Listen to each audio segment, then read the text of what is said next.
Es doctor en Filosofía Política y Jurídica por la Universidad de Málaga, España, máster en Derecho por la Universidad Nacional de Educación a Distancia, diplomado en Estudios Avanzados en Departamento de Teoría Jurídica de la UNED en el programa doctoral Problemas Fundamentales de la Teoría Política y Jurídica Contemporánea, máster en Ciencias de la Educación por el Instituto de Ciencias de la Educación de la Universidad de Málaga. Sus líneas de generación y aplicación del conocimiento son Filosofía Política, Sociología Política, Teoría Jurídica, Derecho Político y Derecho Constitucional. El Sistema Nacional de Investigadores del Consejo Nacional de Ciencia y Tecnología nivel 2. Profesor de reconocimiento del Programa para el Mejoramiento del Profesorado de la Secretaría de Educación Pública, PROMEP. Presidente del Comité Doctoral de la Facultad de Derecho y Tecnología de la UANL. Conferencista y profesor en diversos países. Autor de más de 28 libros publicados y 100 artículos. Nos impartirá el tema Políticas de Prevención Social y Derechos Humanos. Lo recibimos con un aplauso, por favor.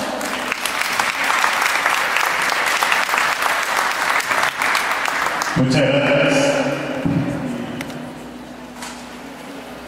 Bueno, ante todo, en primer lugar, agradecer la invitación que tanto la Sociedad de Criminología Mexicana, cuyos coordinadores Carla Monroy y Noé Picán, pues realizaron a venir a este espacio, que es un espacio natural, precioso, que combina el pasado glorioso de México, ¿no? La Iglesia con la modernidad y la funcionalidad de un centro cultural como es este, ¿no? La verdad que cuando uno entra por la puerta y ve ese sincretismo o esa combinación, uno se sorprende, ¿no? Esa asombra, ¿no? De las maravillas y bueno, encantado de estar aquí en México DF porque pues sigue siendo la gran capital, ¿no? De América Latina, ¿no? Y bueno, vengo a hablarles un poco sobre políticas de prevención social en materia de criminalidad, políticas de seguridad pública y su relación también con los derechos humanos.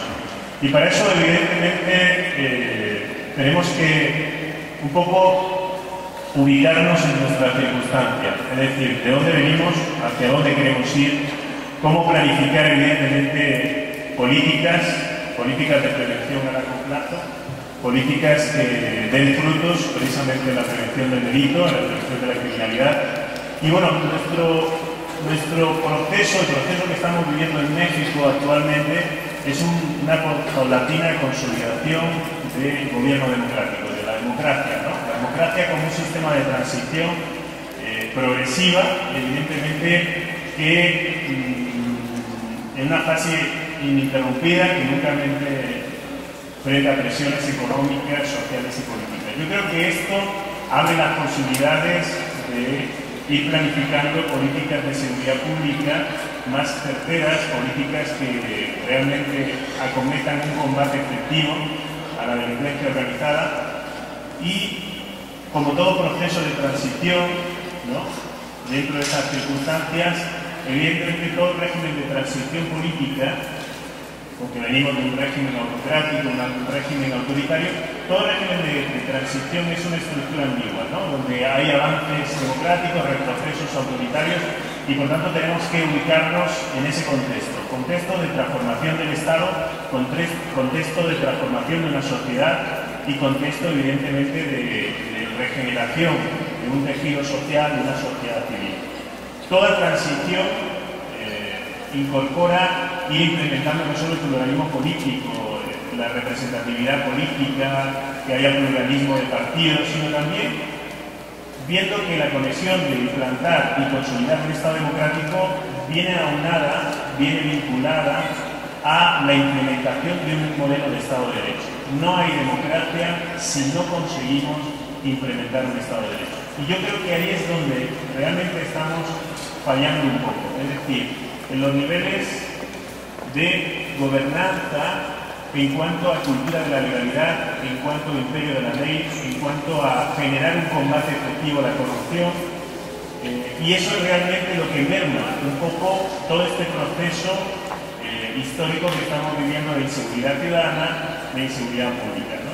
Por tanto, la democracia como el gobierno de las leyes, esta idea que ya Platón, Aristóteles y Cicerón, los grandes jurisconsultos romanos hasta Montesquieu, Rousseau, todos pensaron este gobierno de las leyes frente al gobierno de los hombres, ¿no? El gobierno de las instituciones frente al gobierno de los protagonismos o de los egos individuales, ¿no?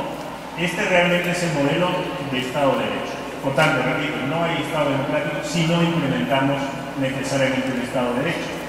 Pero también tenemos que decir que no hay Estado democrático si no implementamos un Estado social, un Estado de bienestar social, un Estado que compense las diferencias y enormes desigualdades socioeconómicas que padecemos no solo en el país, en México, sino también en América Latina. Es decir, necesitamos combatir para disminuir progresivamente la criminalidad las enormes diferencias socioeconómicas, socioculturales, sociolaborales que existen en nuestro país. Es decir, tenemos que combatir esa enorme polarización o estratificación social económica que consiste en tener las clases más altas, más ricas de toda América Latina y a la vez las clases más pobres que rozan casi no solo la pobreza extrema sino la miseria, ¿no? Más paupérrimas y vulnerables como sectores más débiles o vulnerables de nuestra sociedad. Yo creo que esa tridimensionalidad del Estado, Estado democrático, Estado social y Estado de Derecho, articula tres dimensiones efectivas de la reconstrucción de un modelo de Estado, de la reconstrucción y transformación o metamorfosis de un modelo de Estado que tenemos que regenerar en México y en América Latina en general, ¿no? Por tanto, esta idea de que no hay democracia si no hay democrotección y por tanto no hay democracia solo por tener derechos electorales, derechos políticos, derecho a la representación política, derecho al sufragio universal, derecho al acceso a cargos públicos, sino no podemos tener democracia si tenemos una ciudadanía que no accede a unos bienes básicos sociales indispensables para el desarrollo de la vida humana. Es decir, si no tenemos una ciudadanía social, una ciudadanía que realmente ejerza derechos sociales mínimos de procura existencial, ¿no? Por tanto, yo creo que una política de prevención social por parte de un modelo de Estado social o de bienestar tiene que venir encaminada precisamente a compensar las enormes desigualdades, diferencias y la enorme polarización o estratificación que tenemos en México, ¿no? Con 50 millones de pobres y en general en toda América Latina. América Latina es un país en crecimiento económico, es un país de oportunidades, pero también evidentemente es un país de enormes desigualdades. Somos la región en América Latina más desigual del planeta. Ni siquiera África o Asia tienen las diferencias o las desigualdades que tenemos en América. Posiblemente en África haya más pobreza y en Asia hay más pobreza que en América Latina. Pero aquí están esas desigualdades o polarización más acentuadas o más radicalizadas. Esto se aúna, se liga, se vincula necesariamente a la implementación de un modelo de Estado de Derecho. Consolidar un modelo de cultura de la legalidad que en definitiva va a defender los derechos humanos, porque no hay legalidad y no hay garantismo o protección o defensa de derechos humanos si no garantizamos evidentemente el gobierno de las leyes, esa cultura sociológica de leyes, pero igualmente si no garantizamos la independencia del Poder Judicial, e igualmente si no garantizamos una división efectiva de poderes, como ya Montesquieu en ese artificio famoso de poderes había diseñado para el modelo de Estado de Derecho, ¿no?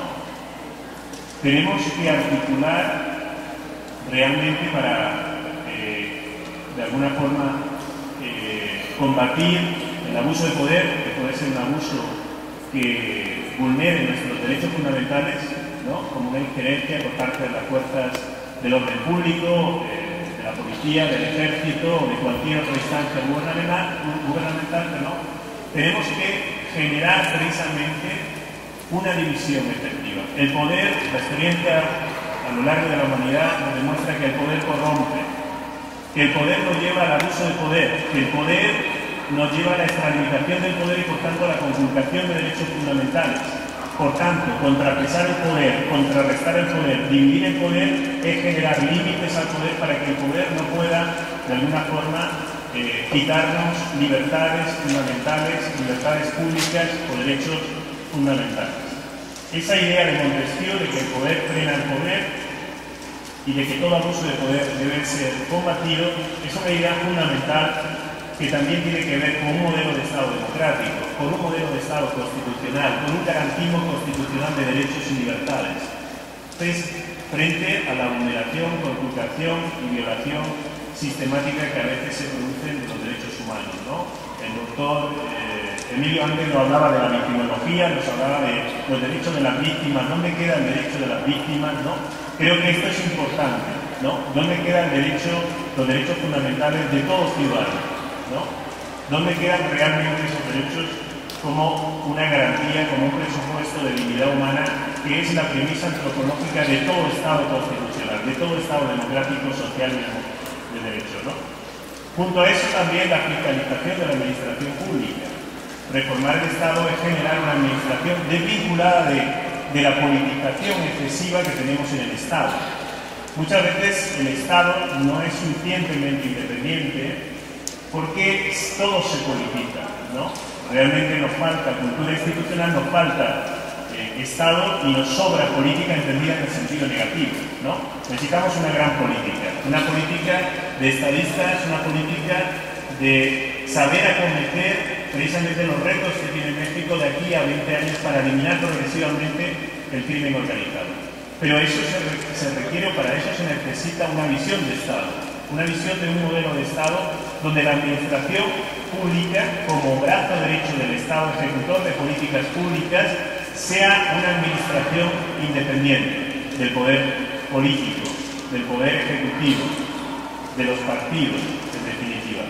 Generar servicios de carrera profesional, generar un funcionariado independiente. Esto también tiene que ver con un modelo de Estado que no dependa de los signos políticos que en un momento dado en las elecciones políticas surgen, de los partidos que salen triunfantes o ganadores en la competencia electoral, sino realmente que sean progresivamente independientes al poder político, ¿no?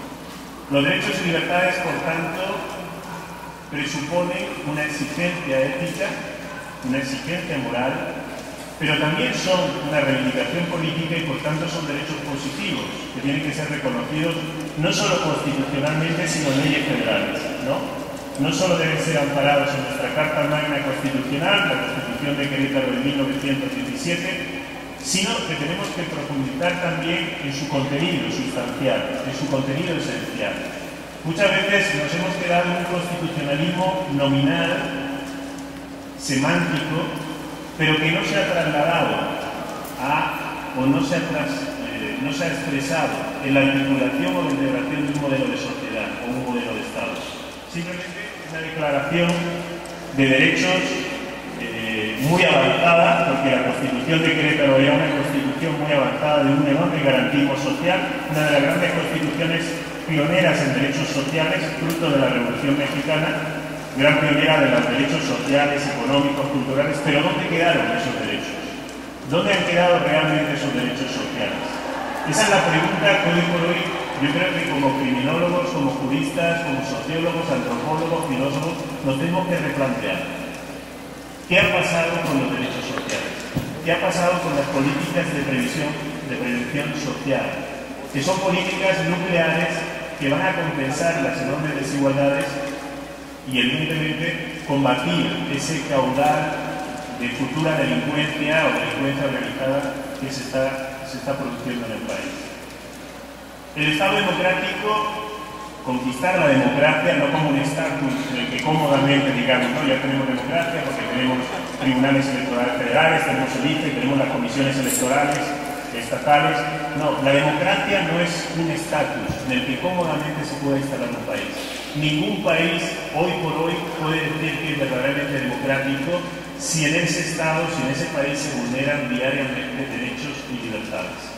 Por tanto, la democracia supone una conquista progresiva en materia de derechos y libertades. Constituye, por tanto, un proceso de conquista progresiva, un proceso de conquista histórica que se va expresando a través de luchas políticas, reivindicaciones, disidencias colectivas y formas de resistencia al poder político.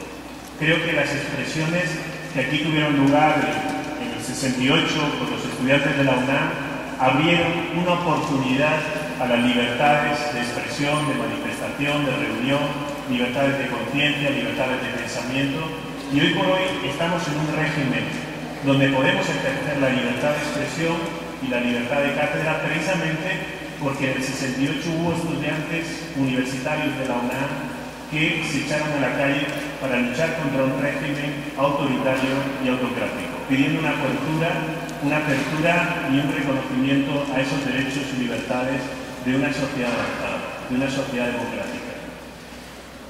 Esa historia supone también, por otra parte, la historia de los derechos humanos, un aprendizaje colectivo. Un aprendizaje que a veces es interrumpido por derrotas y conquistas, ¿no? Un aprendizaje donde se avanza y se conquistan libertades y derechos, pero también a veces se producen recesos o se producen vulneraciones. Por lo tanto, el Estado democrático de derecho no es una construcción acabada, sino todo lo contrario. No es un estatus en el que cómodamente nos instalemos, sino es siempre una empresa accidentada y ubicante encaminada a establecer un orden legal en base a una legitimidad de valores superiores como la igualdad, la libertad, la tolerancia, el pluralismo. Es decir, generar no solo leyes que articulen un modelo de sociedad, sino leyes justas, leyes legitimadas constitucionalmente y que generen evidentemente un fundamento ético, político y social. Hay un paralelismo en el modelo de avance y consolidación de un modelo de Estado democrático y social de derecho hacia lo que puede ser la conquista progresiva de derechos y libertades. En la medida en que vamos conquistando derechos, los ciudadanos, se va produciendo una progresiva consolidación y fortalecimiento del modelo de Estado constitucional. Por eso, a cada Estado le corresponde y a cada sociedad le corresponde esta lucha titánica, esta reivindicación progresiva y esta conquista ininterrumpida, siempre hacia un orden legítimo, mucho más justo, equitativo y razonable. El gran problema endémico que tenemos que combatir es el problema de la corrupción. Ese es uno de los fenómenos autodestructivos que deslegitiman las instituciones, nuestras instituciones, hoy por hoy en América Latina. La corrupción, por tanto, se convierte en uno de los fenómenos más corrosivos y perniciosos de cualquier sistema democrático. Un fenómeno que existe a nivel internacional, pero que de forma acusada lo podemos presentar aquí en nuestro país, ¿no? En base a la medida que disminuye el grado de legitimidad de nuestras instituciones y afecta indudablemente al grado de cultura de la legalidad, donde la ley se convierte en un servicio privado, no en un servicio o espacio público, y donde de alguna forma se vulnera el principio de igualdad formal e igualdad sustancial ante la ley. Igualdad formal porque hay agravio comparativo, no se nos trata de forma equitativa e igual por parte de las instituciones, y en segundo lugar igualdad sustancial que tiene que ver con un modelo de Estado social, es decir, con un modelo de igualdad material e igualdad de oportunidades de acceso a la cultura y a ciertos bienes indispensables, fundamentales, que requiere el ser humano para desarrollarse íntegramente desde un punto de vista físico y psicológico. Por tanto, yo creo que vulnera también la igualdad sustancial de recursos, la igualdad de recursos necesarios para implementar políticas sociales, igualdad de recursos, igualdad de oportunidades, que tiene que ver con un modelo de políticas de previsión social en el combate efectivo a la pobreza. No desde un modelo de Estado providencial o paternalista, caritativo, no desde vamos a decir, paternalismo, sino desde un modelo de justicia social, desde un modelo efectivo de igualdad de oportunidades. La corrupción no se administra los bienes y recursos públicos del Estado y, por tanto, se distorsiona el fin último de interés público, de bien público, bien común, bien general que requerimos en nuestro modelo de Estado. Sin duda, hay un combate a la corrupción. En México se ha avanzado progresivamente, pero la percepción social que tenemos los ciudadanos ante la corrupción no ha disminuido. Pensamos hoy por hoy, desde 2007 a 2012, que hay más corrupción ahora que antes. Y esto se debe también a la transmisión de medios de comunicación, esto se debe también a que evidentemente en el régimen autocrático no nos enterábamos de lo que estaba pasando, porque la corrupción era más secreta, mientras que la transparencia hoy por hoy nos facilita precisamente el acceso a la información. Por tanto, en América Latina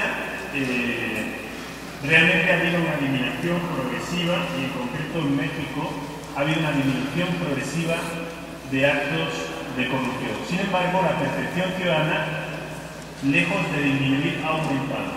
El ciudadano medio piensa que ahora hay más corrupción que antes. Y esto se debe también a no solo a los medios de comunicación, sino también a la falta de confianza cotidiana ciudadana que tenemos en México del fenómeno. La cultura de la legalidad es indispensable, porque no hay cultura de la legalidad, no hay avance progresivo en derechos humanos si no hay cultura de la legalidad. Aquí hay una gráfica donde vemos un poco los sectores más vulnerados en México. En primer lugar, no sé si se ve bien, los pobres, la porofobia, ¿no? Tenemos una discriminación, una marginación hacia el pobre, ¿no? Son los sectores más vulnerados en materia de derechos humanos. El siguiente sector sería los indígenas, el problema de cómo conseguir articular un modelo de Estado multicultural con políticas y derechos poliétnicos, culturales, de reconocimientos a esos derechos culturales ancestrales, ¿no? De derechos de representación política, de autogobierno, derechos poliétnicos. ¿Cómo de alguna forma podemos articular un modelo de Estado que reconozca a través de políticas multiculturales como el sector indígena es uno de los sectores más vulnerables de nuestra población? Los homosexuales, los negros, los inmigrantes, los viejos y los discapacitados estarían por ese orden dentro de los sectores que padecen mayor conculcación o vulneración de derechos humanos. Tenemos otro desafío, otro reto, que es el reto de la credibilidad y la motivación. Creer realmente que los derechos y una política basada en el garantismo de los derechos fundamentales es la mejor política para ir combatiendo realmente el crimen organizado y los problemas de inseguridad pública y ciudadana. Los derechos humanos, por tanto, se convierten, desde ese punto de vista, en la mayor referencia que tiene el Estado y la ciudadanía para progresivamente ir consiguiendo esos niveles de seguridad, esos niveles de desarrollo político y económico que todos deseamos en nuestro país. El desafío de la eficiencia y la protección, cómo generamos instrumentos desde un punto de vista jurídico de recurso de amparo más efectivos, más eficaces ante la vulneración de derechos, o cómo generamos comisiones nacionales y estatales de derechos humanos que realmente sean un verdadero ombudsman o defensor del pueblo, que realmente tengan capacidad jurídica para denunciar el abuso o conculcación de estos derechos, que realmente sean instancias y organismos autónomos capaces de no solo informar al poder público y a la sociedad, sino también de generar denuncias en el sentido jurídico a esos poderes. Por tanto, la verdadera independencia del Poder Judicial es sumamente necesaria. Todos vemos en nuestros estados soberanos cómo a veces el Poder Judicial sigue dependiendo del Poder Ejecutivo, cómo hay ciertos organismos que dependen directamente de los gobernadores y de alguna forma esta independencia de división de poderes no se puede generar. Por tanto, hay una conculcación evidente de derechos.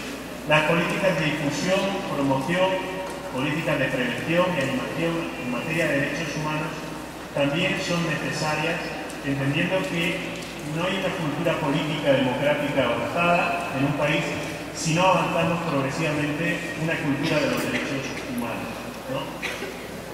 Y esto tiene que ver como elemento central con el desarrollo de competencias para la prevención de la criminalidad, porque el desarrollo de las culturas profesionales que respeten y construyan una cultura de la igualdad y los derechos humanos nos va a ayudar, sobre todo en las fuerzas de orden público, en la policía, en el ejército, nos va a ayudar progresivamente a ir combatiendo la criminalidad. La consolidación del Estado democrático tiene que ver con el fortalecimiento del Estado. Frente a la debilidad del Estado, a veces incapaz de combatir el crimen. Las estructuras estatales hoy por hoy siguen siendo débiles y no han generado suficiente confianza por parte de la ciudadanía. Esto presupone también que las organizaciones privadas se ocupen del tema de la seguridad pública, de que busquemos la seguridad privada antes que la seguridad pública, porque sabemos o no confiamos suficientemente en la seguridad pública y en las instancias de gobierno o de Estado público.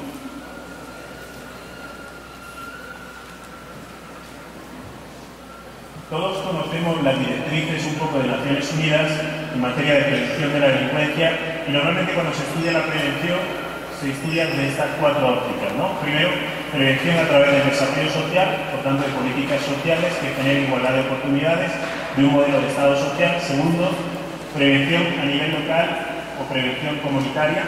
Esto lo vamos a ver ahora, la gobernanza local, la transferencia de competencias hacia instancias administrativas locales más cercanas a la ciudadanía frente a instancias o gubernamentales centrales o federales.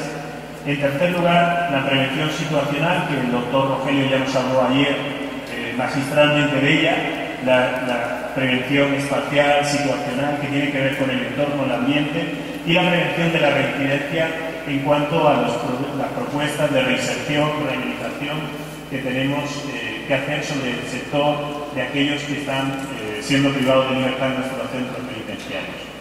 Pero yo me voy a centrar más en la prevención social, porque es la que busca de alguna forma proporcionar condiciones sociales, educativas, culturales, sanitarias, de bienestar, que van permitiendo un desarrollo óptimo, un desarrollo positivo ante la criminalidad, ante el surgimiento de la criminalidad. Una política de prevención social, por tanto, está encaminada fundamentalmente hacia los sectores más vulnerables, los sectores más frágiles, los sectores sociales más débiles, que son los que realmente padecen esta guerra contra el crimen organizado. Generar una cultura de la prevención, una cultura común de la prevención, va a favorecer a regenerar el tejido social roto, va a favorecer a regenerar un modelo de sociedad ya no fragmentada y desintegrada, sino regenerar modelos de cohesión e integración social. Realmente, este es un problema que tenemos enfrente de las políticas de seguridad pública. Políticas muy centradas en corto, mediano alcance, temporal, pero no a largo alcance, y por tanto centradas en un combate a la criminalidad organizada, donde el Estado pues es dominado por una acción represiva, fundamentalmente, frente o contra el tráfico transnacional, ¿no? Sin embargo, las políticas de prevención social suelen ser políticas a largo plazo que dan más frutos o mejores frutos en cuanto al fortalecimiento de ese tejido social y también a la resiliencia de las comunidades que son afectadas por la criminalidad. John Rawls, el gran filósofo y politólogo de la Universidad de Harvard, decía desde ese modelo de Estado social, desde ese liberalismo político de un Estado social, que un gobierno justo, un buen gobierno es aquel que no solo reconoce derechos y libertades a todos los ciudadanos por igual, sino que también genera igualdad de oportunidades, sobre todo a los sectores más desfavorecidos. Por tanto, generar una apertura a las oportunidades económicas y promoción del bienestar de los ciudadanos menos prósperos o desamparados, en definitiva, es ir progresivamente generando esa cohesión y esa integración social. Decía, si la verdad es la virtud por excelencia de los sistemas de pensamiento, de las teorías científicas o las teorías políticas, la justicia es la virtud por excelencia de un modelo de Estado. Y la justicia se articula en base a ese principio de igualdad, reparto equitativo de derechos y libertades, y un principio de diferencia que sería igualdad de oportunidades económicas de todos los ciudadanos, sobre todo de aquellos que están en peor situación. Ayer el doctor Carlos Elber, que es un eminente criminólogo a nivel internacional, nos hablaba de la globalización, de cómo la globalización ha generado con esta interdependencia económica realmente estas políticas de ajuste estructural fomentadas por el Banco Mundial y el Fondo Monetario Internacional. Políticas de ajuste que van encaminadas a reducir el gasto social, a contraer de alguna forma el gasto educativo, el gasto sanitario, el gasto social, el gasto de promoción de la cultura, de bienestar social, y encaminadas a pagar deuda histórica, deuda o intereses de la deuda. Estas políticas se ejercieron sobre México en 1924 y en 20 años no hemos reducido la pobreza prácticamente. Debido a esas políticas se aplicaron ante la crisis financiera económica que se padeció en México en 1994. Pero igual esas políticas se han aplicado a Argentina, a Ecuador, ahora a España, a la Unión Europea, y son las políticas que de alguna forma favorecen el desmantelamiento progresivo de un modelo de Estado social, de un Estado de bienestar. El desmantelamiento de esa ideología neoliberal económica de favorecer progresivamente a las grandes corporaciones multinacionales que pues navegan con su capital a través de la red en este turbocapitalismo en el que estamos instalados, donde no hay una dirección política, donde la economía está generando crisis estructurales que no coyunturales, crisis que nos llevan a la bancarrota a muchos estados, a muchos gobiernos, y que realmente padecen los sectores más pobres o los sectores más frágiles de la población. Por lo tanto, la globalización económica ha generado más polarización social, más desigualdad y ha abierto brechas que obstaculizan la inclusión de los más pobres, amenazando la cohesión social y generando focos de delincuencia y criminalidad. Por eso, un gobierno democrático, un gobierno basado en este modelo de Estado social y de bienestar, tiene que ir evitando fraudes, ahora que estamos haciendo la reforma fiscal, sobre todo el fraude fiscal de las clases más ricas, de las clases previniendo la violencia social, invirtiendo en infraestructura, generando profesionales, políticas educativas de profesionales más cualificados, ¿no? Generando planes de estudios que realmente donde el contenido y la calidad docente educativa sea mejor y mayor, vigilar y planificar los sectores económicos evitando cualquier tipo de monopolio, creando leyes antimonopolio, porque eso también va a ayudar evidentemente en la libertad de competencia, va a ayudar evidentemente a minorar precios y a minorar servicios y acceso a bienes por parte del mercado, y reconstruir progresivamente la esfera pública, ¿no? Con la implementación de una cultura tributaria impositiva. Estado social significa que también los ciudadanos tenemos obligaciones y responsabilidad de contribuir. La ciudadanía no se basa solo en... Gracias. Ya me están cortando.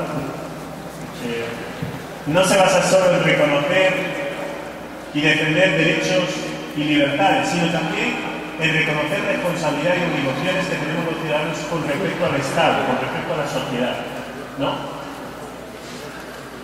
La gobernanza basada en el principio de subsidiariedad, que es importante, mayor transparencia, y yo creo que ahí hay todo un reto federal, de federalismo político, de cómo, pese a que tenemos un federalismo político en nuestros países, seguimos viviendo políticas muy centralizadas, muy estatalizadas, muy centralistas, que no ayudan a una gobernanza local, ¿no? Los municipios, los ayuntamientos, hoy por hoy, tienen que emprender estas políticas de prevención social, estas políticas de prevención situacional, estas políticas de prevención del delito y del crimen, y son precisamente esas administraciones locales, esos municipios, los que con su cercanía a la ciudadanía pueden brindarnos una mayor, y por su autonomía también, pueden brindarnos precisamente un mejor servicio, una mejor priorización. Por eso, junto a una gobernanza local, la transparencia, rendición de cuentas, esas instituciones tienen que estar sometidas a un control, sometidas a una rendición. No se trata de transferirle competencias, capacidad recaudatoria, capacidad presupuestaria, si a cambio no son vigiladas y controladas de alguna forma en su gestión pública. Tenemos que pasar de una ciudadanía débil, sumisa, dócil, una ciudadanía apática, a una ciudadanía activa, responsable, crítica, reflexiva. Y por tanto esto requiere también un compromiso cívico-ciudadano, articular y vertebrar una sociedad civil inexistente en el antiguo régimen político que vivimos durante 70-80 años. Y esto incorpora una democratización de la ciudadanía, una democratización de la sociedad civil, una democratización también de los medios de comunicación, que son a veces portadores o voceros, portavoces de la opinión de los movimientos sociales, de las ONG, de organizaciones cívicas, organizaciones que de alguna forma están buscando un interés público también y que van generando esa corresponsabilidad. Ya la idea de gobernabilidad o políticas de seguridad pública centradas en gobierno está pasando hacia políticas de gobernanza local y políticas donde se transfieren esas políticas a los gobiernos locales.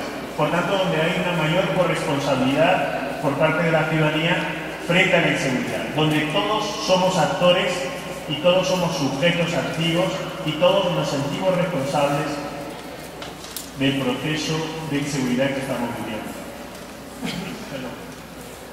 No solo la responsabilidad la tiene el gobierno y el poder ejecutivo, todos tenemos que corresponsabilizarnos en este proceso. La mejora de la gestión pública, no subestimar el papel de las instituciones, a veces frente a la legitimación progresiva de las instituciones. No confiamos en las instituciones, pero tampoco confiamos en el papel imprescindible e importante que juegan las instituciones. Por eso, las instituciones tenemos que progresivamente generar una cultura política institucional. Tenemos un excesivo activismo, ¿no? Queremos resolver todo con movilizaciones, ocupaciones, marchas, bloqueos, y esto es un problema también. Por supuesto, la libertad de manifestación, de reunión, de expresión son derechos constitucionales. Pero, como no confiamos en nuestras instituciones, presionamos a la autoridad como presionamos al patrón para que nos trate clientelarmente y nos resuelva nuestros problemas. O como vamos a las instituciones a pedirle prestaciones sociales, como si el gobernante, patrón, nos dispensara un favor a cambio de un voto. Y esto también es combatir esa falta de cultura institucional. El populismo que erosiona gravemente nuestras democracias, la confianza frente a una cultura autoritaria, ir pasando a una cultura democrática, de la invitación, de la propuesta, de la libertad, del disenso, del generar diferencias, ¿no? Hay un refrán que dice: el que se mueve no sale en la foto, ¿no? Sabe lo que significa. Evidentemente que si no estás con el poder, eres marginado totalmente, ¿no? Esto es generar una cultura no de la subordinación y de la docilidad, sino una cultura de la cooperación y de la delegación de responsabilidades, de la coordinación grupal, ¿no?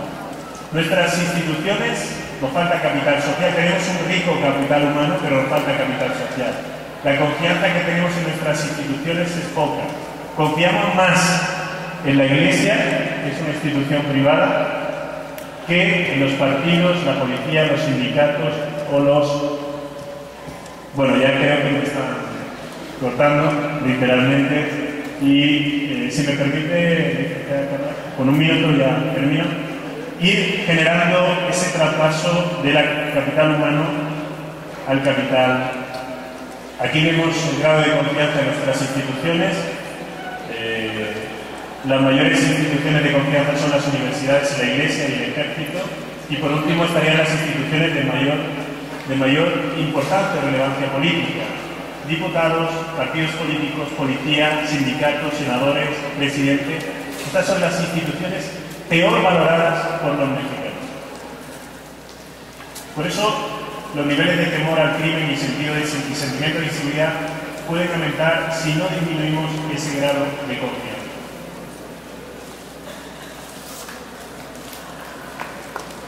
Pues yo creo que con esto termino porque yo creo que ya me están pidiendo. Muchas gracias.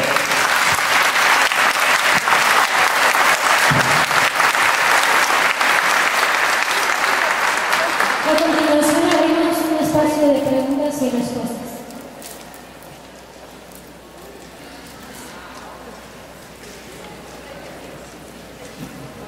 Buenas tardes, vengo de la Universidad La Salle, de la licenciatura en Criminología Criminalística, y le quiero preguntar a la señora, si se está hablando de prevención, entonces se puede mencionar la seguridad pública, pero esto se ha venido o prestado a realizar actos ilícitos a la población que se supone que debe proteger y ayudar. Entonces, nosotros como criminólogos, ¿qué acciones debemos emprender para que esta misma población o en general vuelva a creer en las instituciones? Un ejemplo claro, cabe mencionar, yo he tenido la oportunidad o la mala experiencia de escuchar en mi trabajo y conocer a personas que prestan sus placas para hacer actos, este tipo de actos, para extorsionar a la gente. Porque, por ejemplo, una vez a una persona muy cercana a mí, él iba en su auto y lo paró una policía que ni siquiera las luces tenía prendidas, y le dijo: ¿tú atropellaste a una persona? Y él se paró, le dijo: no, yo no atropellé a nadie, yo venía normal. Es más, ni su patrulla la había visto porque no tenía las sirenas prendidas. Y le dijo: sí la atropellaste y ya la subimos a la patrulla y te vamos a retornar. Y lo tuvieron ahí un tiempo, le llamaron a sus familiares y les pidieron 10,000 pesos, y no lo iban a pasar al MP. Ellos realizaron, le dijeron: sí, vamos al MP. Lo que hicieron ellos, le dijeron: mira, ¿sabes qué? Dame 2,000 pesos y lo dejamos así. Pero ni siquiera dejaron ver a la persona que supuestamente había atropellado. Nosotros como criminólogos, ¿qué podemos hacer ante esto? Sí, hay una intervención por parte de la ciudadanía hacia las fuerzas muchas veces de seguridad del Estado, ¿no? En este caso, ese ejemplo de detección ilegal, sembrarle pruebas que son ilegales, porque la policía misma le sembró pruebas que finalmente era para incriminarlo y culparlo de un delito cuando él no había cometido ese delito, ¿no? Entonces, el tema de la corrupción de los sistemas policiales es un tema fuerte, y eso solo lo vamos a convertir evidentemente regenerando a la policía, es decir, generando cuerpos de confianza y cuerpos de seguridad pública, estatal, municipal o federal, que realmente devuelvan el grado de confiabilidad. No confiamos en la policía. Todos sabemos que la policía nos extorsiona, nos puede secuestrar, nos puede acometer todo tipo de mordidas, siempre va a haber algo. Y evidentemente la policía como institución es de vital importancia, cumple una función y un rol en la sociedad. Devolver la confianza a los sistemas policiales es fundamental. Yo creo que hay que atacar varias cosas. Primero, generar una policía mucho mejor preparada en tema de derechos, de defensa, de prevención, de seguridad. Se está haciendo en Monterrey y en Nuevo León. Tenemos una experiencia piloto de fuerza civil. Se expulsó toda la policía estatal, se expulsó a fuerzas de policía municipal y se reconstruyó un modelo de cuerpo policial que está más o menos funcionando y está sometido a un mayor control por parte del poder político y por parte del poder ejecutivo. Esa policía está mejor preparada, está mejor formada, y esa policía tiene evidentemente un grado de preparación en materia de derechos fundamentales, sobre todo derechos procesales constitucionales, porque son los que normalmente se vulneran a la ciudadanía. El derecho a asistencia a un letrado, el derecho a que se me informe de qué se me está acusando, el habeas corpus, el derecho no a una detención arbitraria, sino en un horario para pasar a disposición judicial, el derecho a un debido proceso, el derecho a, evidentemente, poder generar recursos legales frente a esa acusación, si esa acusación, evidentemente, está infundada o esa acusación que normalmente suele ser manipulada. Eso es progresivamente ir combatiendo también, generando una mejor administración. Y la reforma penal constitucional yo creo que va encaminada a eso. El problema es que a lo mejor no nos estamos creyendo la reforma penal constitucional. El problema es que no confiamos en ese modelo de impartición de justicia. Y solo va a haber un mayor capital social en México, o vamos a atender a un mayor grado de confianza, delegación de responsabilidades en nuestras instituciones, si también de alguna forma la ciudadanía no se empodera y no enfrenta ese tipo de delitos de la policía. Si no denunciamos a la policía, si no de alguna forma perseguimos a través de organizaciones civiles, sociales, pro derechos humanos, ese tipo de actos delictivos. Es decir, que somos muy buenos para protestar, pero muy malos para denunciar. Todos nos quejamos de muchas cosas, pero no utilizamos los canales legales, legítimos, que el Estado nos facilita para poder combatir ese tipo de actos ilegales, que en este caso han sido cometidos por la propia policía, ¿no? Es muy buena pregunta y yo creo que atiende un poco al tema de cómo regenerar la imagen de una policía que realmente se ha cumplido la piel de la legalidad y de los derechos fundamentales, de los derechos humanos, ¿no? Y de la Constitución, que es lo que realmente está en juego en este clima de inseguridad que vivimos, ¿no? No sé si hay más preguntas. Por acá. Por decir, vengo de Veracruz, y recién en el caso del ayuntamiento, ¿cómo? Bueno, así la pregunta en sí es, sabemos qué hacer, pero ¿cómo hacerlo? Si a veces el sistema está hecho precisamente para evitar que la sociedad progrese, porque puede o no seguir intereses. Y incluso yo sigo dando mi voto de confianza porque he trabajado para instituciones de gobierno y noto la diferencia de ambos lados, tanto de nuestro mundo como criminólogos, como dentro del ámbito del servidor público por parte de ser del área del gobierno. Pero por decir, si en el caso del municipio el papá de la alcaldesa es el señor comisionado de derechos humanos a nivel estatal y el mismo municipio está infringiendo en cuestión de derechos, o sea, a eso voy, el sistema está, ¿cómo hacer ahí si simplemente va a pasar por desapercibido lo que se haga? Incluso como se ha mencionado, aparte de derechos humanos, lo único que hace es una representación, no es un órgano que pueda ir o... Vamos a cambiar eso institucionalmente, vamos a otorgarle facultades, competencias a lo que podría ser una comisión estatal de derechos humanos o comisión nacional, competencias con capacidad de querella, con capacidad de defensor del pueblo en España, en todas las comunidades autónomas o en la Unión Europea, la OSMA, tiene esas competencias. Tiene competencias de querella frente al gobierno, del gobierno local, federativo, gobierno federal. Vamos a otorgarle esas competencias para que realmente sea un organismo verdaderamente autónomo y con poder efectivo de defensa de derechos fundamentales. Esa sería una parte, ¿no? Otra, evidentemente, es, claro, cómo combatir la falta de división de poderes, ¿no? Como tú decías, pues si el gobernador elige al presidente de la comisión nunca le va a decir los derechos que se están conculcando en el Estado al gobernador. No, porque lo ha elegido el gobernador y le den un favor. Bueno, vamos a generar esa verdadera independencia del poder. No podemos generar una cultura de transparencia, una cultura democrática, una cultura de derechos fundamentales si no vamos combatiendo o generando una mayor independencia institucional. Ese sería un programa. Y segundo, no callándonos. El que calla otorga, y el que otorga evidentemente da poder, como dice Molotov.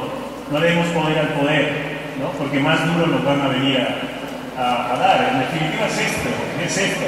No darles poder al poder. El poder se extralimita en sus funciones y abusa muchas veces. Pero hay que marcar límites para que ese abuso no nos conculque derechos fundamentales a nosotros. El poder tiene que ser constitucional y el poder tiene que ser ejercido en base al principio de legalidad y el principio de constitucionalidad y de supremacía constitucional, que es la defensa y primacía de los derechos fundamentales y de las libertades públicas de los ciudadanos. Ahí es donde tenemos que ubicar el poder. Y también cambiando el concepto de seguridad pública hacia un concepto de seguridad ciudadana, ¿no? El enorme centralismo que tienen las instituciones en materia de políticas de prevención, en materia de política de seguridad.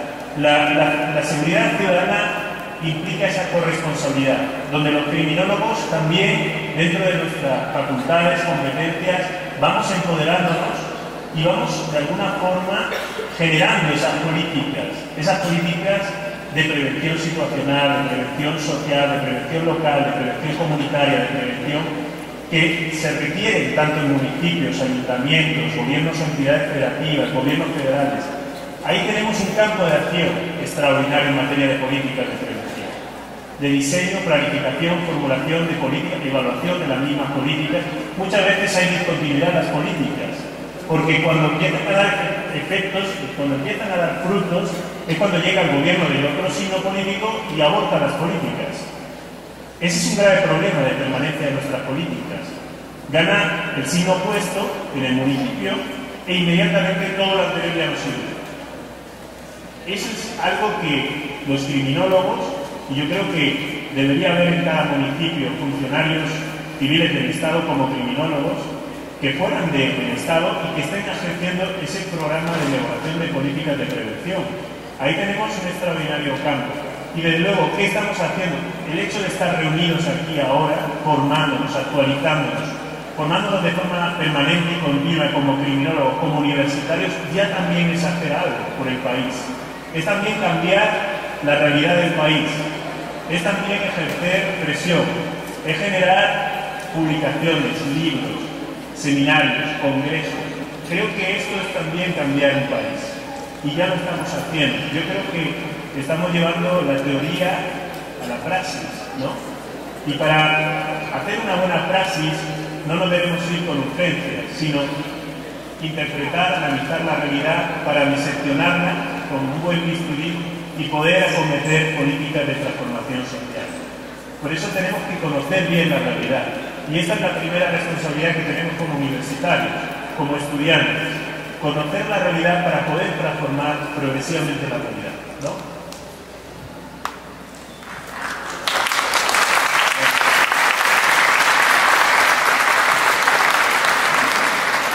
Vamos a dar paso a una última pregunta para poder continuar con el programa.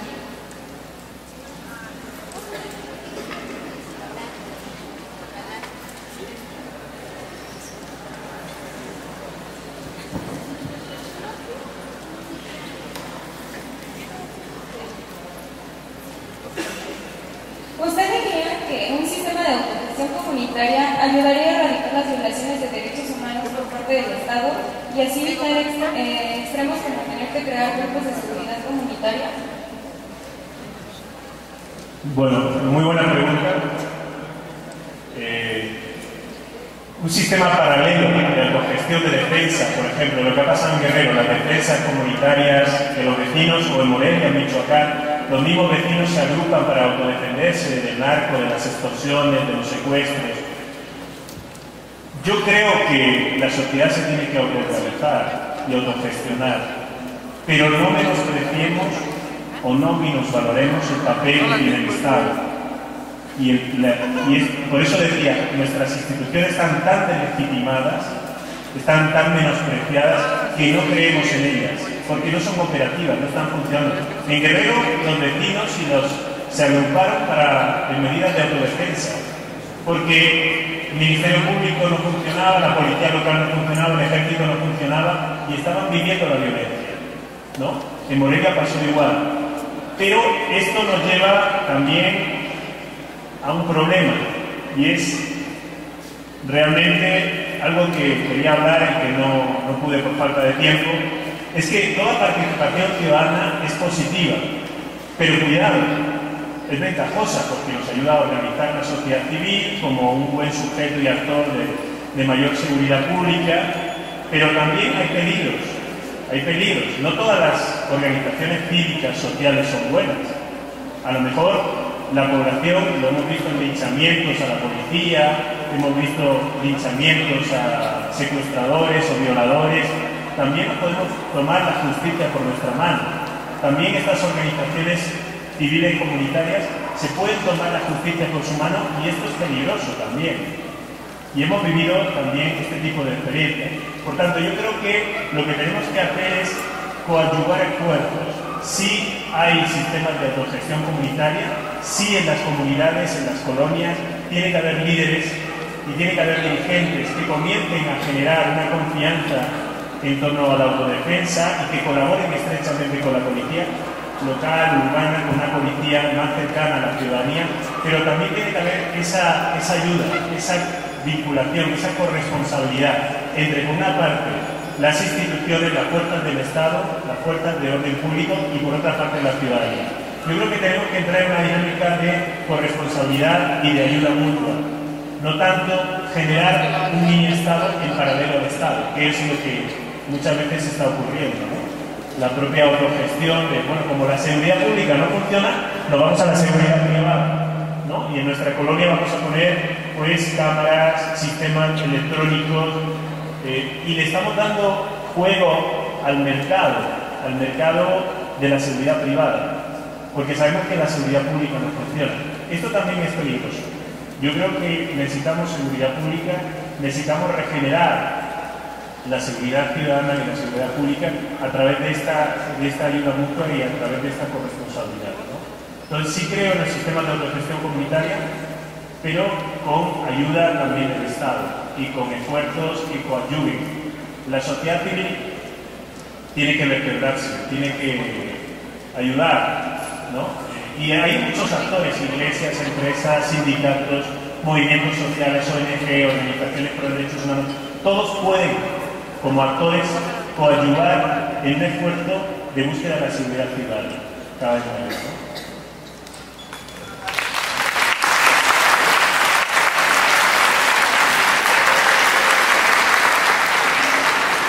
Hola, muy buenas tardes. Soy Nelson Cruz, estudiante de la carrera de Tecnología y Criminalística de la Universidad de La Salle. Bien, antes de empezar con mi pregunta, quisiera comentar lo siguiente. Los medios de condicionamiento de masas, televisión, internet, radio, periódico, han creado una dependencia tecnológica impresionante. Centrándome solo en la televisión, es esta una generadora indiscutible de violencia. Esta ha producido una permutación, una metamorfosis que revierte la naturaleza misma del hombre. La televisión no puede ser entendida como un medio de comunicación solamente, ya que es esta la que nutre el conocimiento al menor, conocimiento no muy favorable. Este absorbe la violencia como un modelo excitante, un modelo de vida, en base a prototipos manipulados, generando también una ideología consumista y demás preocupaciones de la vida. Haciendo énfasis en el ámbito de la violencia, Salerno señala en su libro sobre la televisión y la violencia en 1996, según los cálculos de un profesor americano, si no hubiera televisión en los Estados Unidos, habría 10.000 asesinatos y 700.000 agresiones menos al año. El cálculo tal vez no sea de fiar, pero esta influencia es real. Haciendo una comparación, el niño empieza a ver programas para adultos a los 3 años. Según investigaciones del ISTAT, Instituto Central de Estadística de Italia, el 95% de los niños entre 3 y 10 años son casi 4 millones. Ven la televisión casi todos los días. Otros datos indican que estos entre los 4 y 7 años ven la televisión durante 2 horas y media, con un 19% que llegan incluso a las 5 o 6 horas diarias. En México y en Estados Unidos, esta cifra asciende dramáticamente. Esto ocurre antes de aprender a leer y escribir, habituando al niño a la violencia, forjando un adulto más violento. Así, podemos ver el gran impacto que se genera motivado por una atrofia cultural generadora de ociosidad, que tiene como reforzador los videojuegos, predominando los juegos violentos, incitando a la enajenación a esta, de tal modo que se convierten en un criminal potencial. Ahora, sigo con mi pregunta. ¿Cómo actuar en cuanto a prevención del delito si los criminales se están forjando desde casa? Perdón, si los criminales se están forjando desde casa. Muy buena pregunta, felicito. El tema de control público, político, de los medios de comunicación de masas es fundamental para la democratización de una sociedad y de un Estado. Si tenemos medios de comunicación privados, van a ser esos medios más fáciles manipulables a intereses corporativos, económicos, y van a dar a la audiencia lo que la propia audiencia quiere.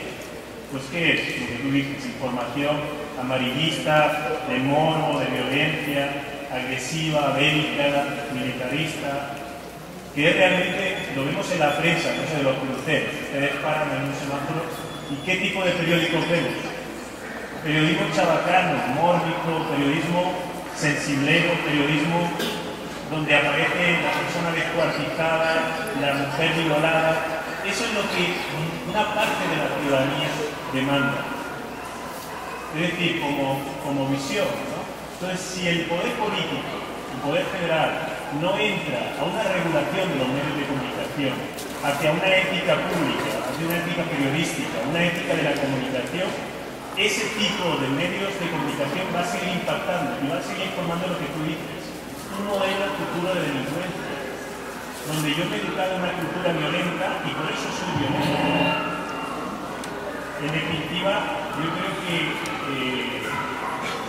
regenerar y controlar política y democráticamente los medios es fundamental. Generar televisiones públicas también.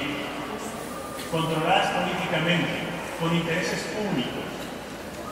Si los medios de comunicación son privados, perfecto, pero controlados por el poder público. No cualquier noticia o imagen puede ser emitida, porque puede dañar al derecho fundamental a la dignidad humana.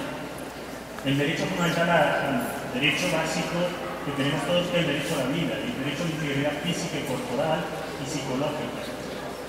En Estados Unidos se producen anualmente 11.000 muertes por armas de fuego, y es debido a esa cultura violenta, es debido a una cultura que ha generado precisamente esa estupidización o imbecilitas, estulticia o idiotez, ¿no?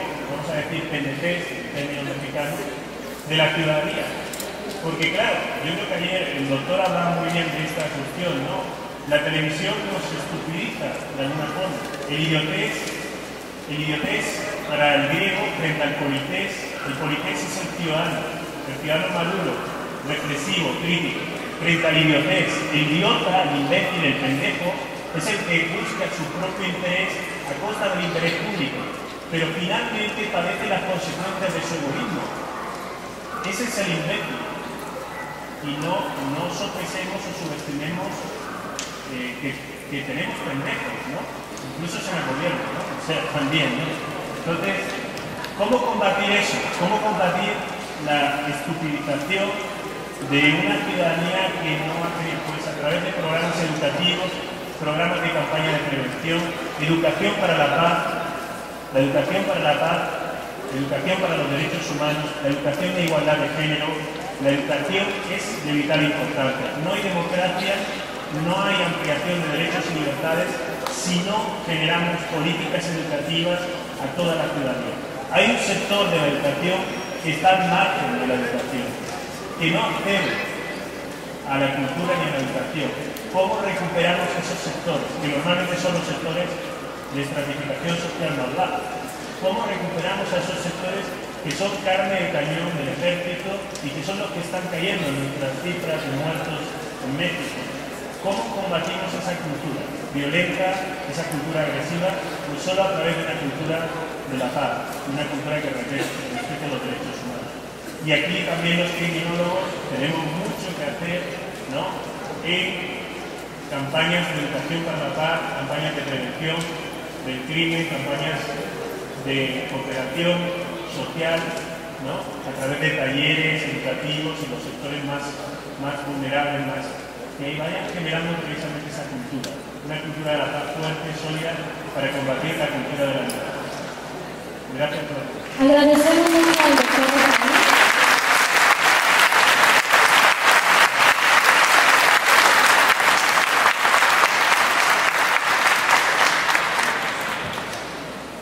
Agradecemos al doctor Rafael su brillante presencia